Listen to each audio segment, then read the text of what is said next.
So, what do you think of the new season? Just beyond that, really? Fucking problem, Louie.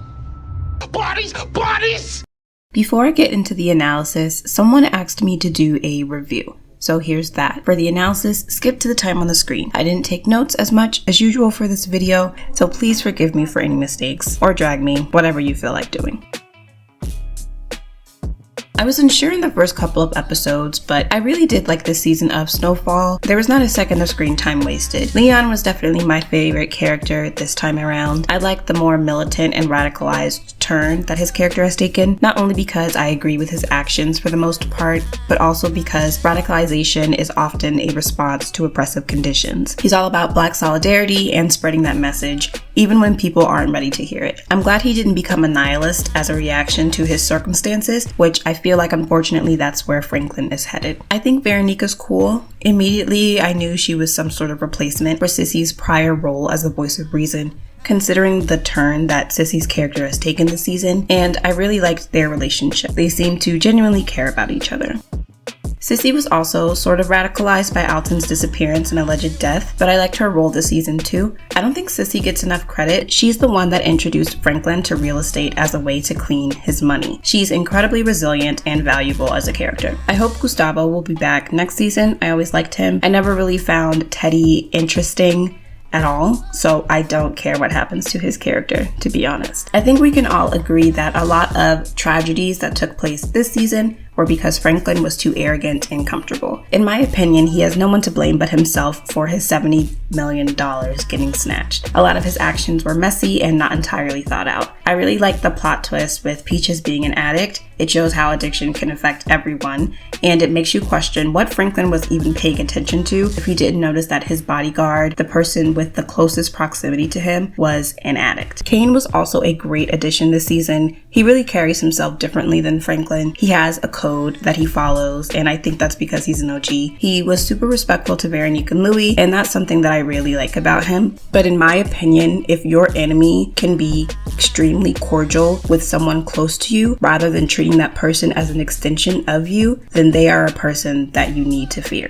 He reminds me of Manboy a little, as Manboy also had a sense of decorum about him. So the next season will be Louie and Scully versus Franklin and Kane, but also add in the KGB, CIA, DEA, and LAPD. I know Damson Idris mentioned that season 6, the final season, may include some redemption for Franklin, and I hope that's true because right now, in my opinion, he's still trash. This season taught me 3 things. Power is corruption, business is personal, and the divide between us and them is so much thinner than we'd like to believe. Franklin's power started going to his head long before the beginning of season 6, but I don't think people have a good understanding of just how much power Franklin has in this new season. He had over $70 million in the bank, so not including his assets and real estate property. He owned a plane, owned his own home, owned vehicles, bought Grady a home, probably still owned those homes he bought Kevin and Leon in season 2, and owned and operated a real estate firm. Additionally, he has all of this power as a kingpin. $70 million in 1986 would be $183,400,000 today. Even with all this power, it was easy for Teddy to sun Franklin and to manipulate him into turning against Louie and Jerome for wanting a discount on keys. If you guys remember in season 4, Franklin talked about the power vacuum. He said that he couldn't stop selling because there would be several people battling to see who would be in charge. That didn't happen this time around because there was someone already waiting to take Franklin's place. Since Franklin lost his money and wasn't immediately welcomed back with open arms, he wants to tear everything down and ruin things for everyone, completely ignoring all the awful things he's already done to people, which were highlighted in this episode. Based on Franklin's actions this season, I feel like the power vacuum and his supposed fear of the CIA that was mentioned previously, I believe that was season 4, is bullshit. There's this quote from Ya Jesse that says, "You can learn anything when you have to learn it. You could learn to fly if it meant you would live another day." That's how I feel about this situation. When his family warned him to get out in previous seasons, he didn't want to, and that's why he couldn't possibly figure out a way to make that happen. When Franklin finally felt like getting out,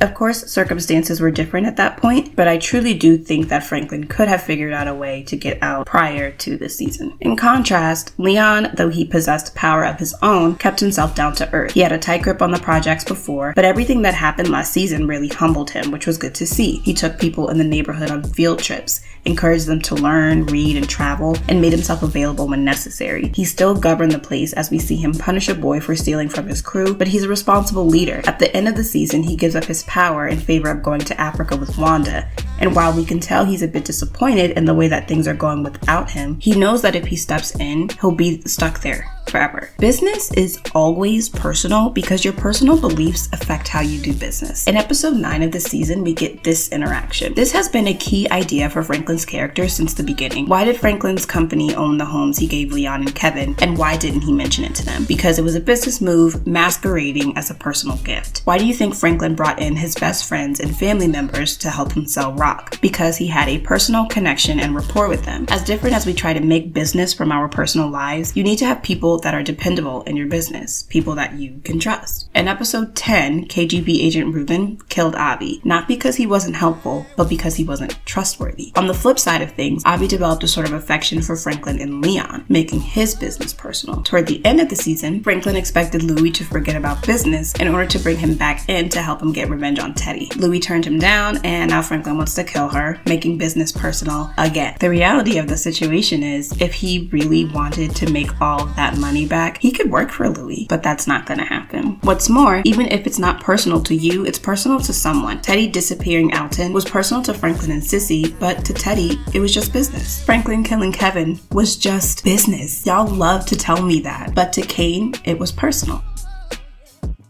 The difference between us and them is a very thin line. All of the stuff that Franklin and his people found so despicable before, they now do without question. Franklin killed Rob without a second thought. Franklin pulled a gun on Louie, and if not for Buckley, who sucks by the way, he likely would have shot her. Louie and Jerome have gotten more trigger happy as time has went on, but not as much as Franklin, I would say. Franklin moved out of the hood and into a nice modern home and barely set foot in the same hood that raised him. He didn't even invite Leon over until episode 9, but just last season, Franklin was all about family and keeping Leon trapped and working for him because of family, but now Leon is not even good enough to visit your home. He'd become chummy with Grady, a member of the CIA, the same CIA that he felt was keeping him trapped in previous seasons. There is no Franklin versus them. And then there's Leon, with his abject refusal to turn into the kind of person that kept his people oppressed. He refused to put his money in banks for fear that something would happen to it, just like it did Franklin. There's an us versus them duality between Leon and Franklin. They decide to get out in season 5 at about the same time. There's a moment where you see Leon staring back at the projects. He doesn't like the way that Dion is conducting himself as the new leader and wants to go back,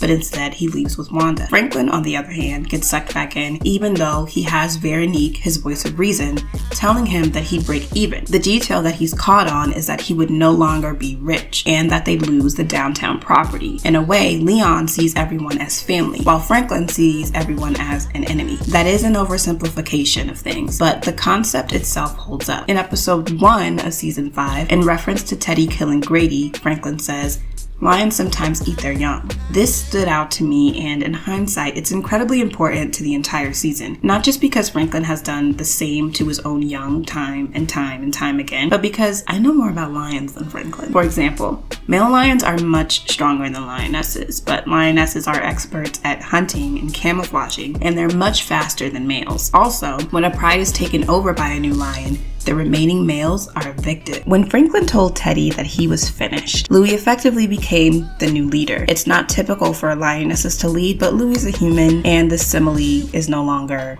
equivalent. Basically, she was clearly the best one fit for the position, as she'd run things while Franklin was recovering from his gunshot wounds. She was almost solely responsible for expanding their businesses to multiple states, and out of her and Jerome, she's clearly the brains. Franklin said himself that 90% of his business came from Louie and Jerome. Considering that Louie and and Teddy had worked together previously, Franklin's role as the go-between was literally pointless. Louie took over the pride, and Franklin thought he'd always be welcome, but that wasn't the case. Louie has always been a great character to me. Shows have a way of pigeonholing secondary female characters into the voice of reason role, which is what I mentioned before with Sissy and Veronique. But Louie was a firecracker from the very beginning. The first time we see her, Jerome is telling her to beat up some woman, and she does so, but only after her show goes to commercial, despite Jerome calling her name constantly. When she starts cooking for Franklin, she demands better conditions in no uncertain terms. That let us know that Louie's a team player, but she does everything in her own time, and she doesn't jump just because Franklin or Jerome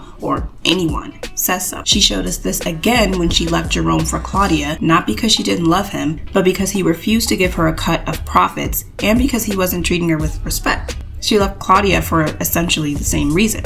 Louie got interrogated, locked up, shot, and she still held her own. Here's an unpopular opinion of mine. I don't think that Jerome would stop Louie from killing Franklin. I think Louie would only try to kill Franklin as a reaction to him trying to kill her, but I don't think Jerome would stop her because Franklin has essentially become a greedy, murderous person. I'd argue that Jerome doesn't even think of him as his nephew anymore. If anything, I think that both Jerome and Louie would have to answer to Sissy about harming Franklin, which could be trouble for them considering her connection with the KGB. But that could be trouble for her considering her connection to the CIA. It's gonna blow up next season. That's what I'm saying. I'm looking forward to the final season. I feel like the first 2 episodes are going to be especially chaotic. There are a lot of moving parts this time around, and we haven't even met Veronique's scamming mother. We don't know if she'll be able to successfully carry and deliver her baby. Will Franklin and Kane be able to work together, or will their unresolved issues get in the way? Will Wanda and Leon be able to live happily ever after together when they return from Africa? What will be Leon's place when he returns from Africa, considering that Dion has already taken over the projects? Where will Leon stand in this civil war that's about to break out in California? If redemption is the name of the game, I think there are a lot of things that they all will have to consider. Not just Franklin. Franklin's not the only one doing awful things here. I think everyone will have to reevaluate, but to even get to that point,